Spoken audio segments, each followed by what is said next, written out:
اب یہ سنو میرے پاکستانیوں کے خان صاحب کے بچے جو ہے نا وہ کیا کہتے ہیں.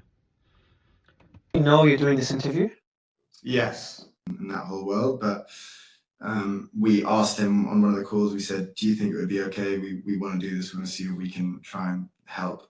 And he said, do it. اس کے بعد آپ دیکھیں کہ وہ کہتے ہیں کہ ہمارے والد سے بات ہوئی تو ہم نے ان کو پوچھا کہ ہم چاہتے ہیں کہ ہم آپ کی ہیلپ کریں تو آپ ہمیں اجازت دیں تو کیا ہم آپ کی مدد کریں. تو انہیں بولا کہ ہاں مدد کرو, کیونکہ وہ کہتے ہیں میں ادھر پھنس چکا ہوں. بیسیکلی جتنے بھی آپ دیکھ لیں یہ پارٹی کے جتنے لوگ بھی عہدے داران ہیں, بڑے بڑے عہدے لے کر یہ بھاگے آپ کے سامنے. خان صاحب نے یہ بھی بتایا کہ علی مین گنڈا پور بھی مجھے ملنے نہیں آ رہا. اس طرح وہ باہر سے برس گیمیں ڈال رہے ہیں. باقی جتنے آئے تھے نیا پاکستان بنانے میں وہ بھی سارے بغیرت بھاگے. اس کے بعد ابھی آپ دیکھ سکتے ہیں کہ لوگ جو ہے نا چند لوگ رہ گئے ہیں جو باجی علیمہ خانم کے ساتھ کھڑے ہیں جو نظر آتی ہیں. خان صاحب بھی ہیں. تو ڈیفینیٹلی اس قیادت کو شرم آنی چاہیے کہ بھائی ابھی خان صاحب کے بچے جو ہے نا وہ اپنے والد کے لیے بار بار پیغام دے رہے ہیں اور وہ اپروچ کر رہے ہیں ہائی لیول پر.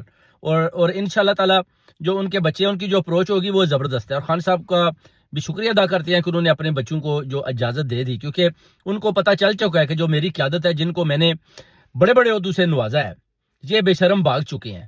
اور یہ میں کہتا ہوں ایک بڑا اچھا خان صاحب کا بڑا اچھا فیصلہ تھا, کیونکہ خان صاحب کے بچوں نے کوئی وزارتیں تو لینے نہیں ہے, نہ ہی کو خان صاحب کو پرائم منسٹر کی ضرورت ہے. وہ تو ابھی قائد بن چکے ہیں اور ٹھیک ہے اندر ہیں 2 سال سے, بہت زیادہ انہوں نے تکلیفیں جھیلی ہیں, ابھی بھی جھیل رہے ہیں, مگر امید کرتے ہیں انشاءاللہ تعالی فتح حق اور سچ کی ہوگی. اور ادھر جو وزارتوں کی بات ہے تو آپ دیکھ لیں جو نواز شریف ہے وہ اپنے خاندان کو وزارتیں دے رہا ہے, اس طرح آصف علی زرداری اپنے بیٹوں کو بچیوں کو وزارتیں بانٹ رہا ہے اور اپنے چاہنے والوں کو. مگر خان صاحب نے کبھی بھی آپ دیکھ لیں کہ علیمہ خانم جو ان کی سسٹر ہیں ان کو بھی کسی قسم کی وزارت نہیں دی, بلکہ ان لوگوں کو جو سمجھتے تھے کہ ہم نظریاتی ہیں ان کو ساتھ لے کر چلے. اور آج وہ سب بھی اپنے موجے میڑے کر کے بھاگ گئے اور ابھی خان صاحب مقابلہ کر رہے ہیں. اور خان صاحب سب کو پتہ ہے کہ پوری قوم عوام اوورسیز کمیونٹی خان کے ساتھ شانہ بشانہ کھڑی ہے اور خان صاحب کے بچوں کے ساتھ انشاءاللہ پوری اوورسیز کمیونٹی کھڑی ہے, پورا پاکستان بھی کھڑا ہے. اور امید کرتے ہیں کہ انشاءاللہ بہت جلد فتح حق اور سچ کی ہوگی, خان کی ہوگی. پاکستان زندہ باد. اور اس قیادت کو بھی پیغام دیتے ہیں کہ جناب آپ خان کا ساتھ دو.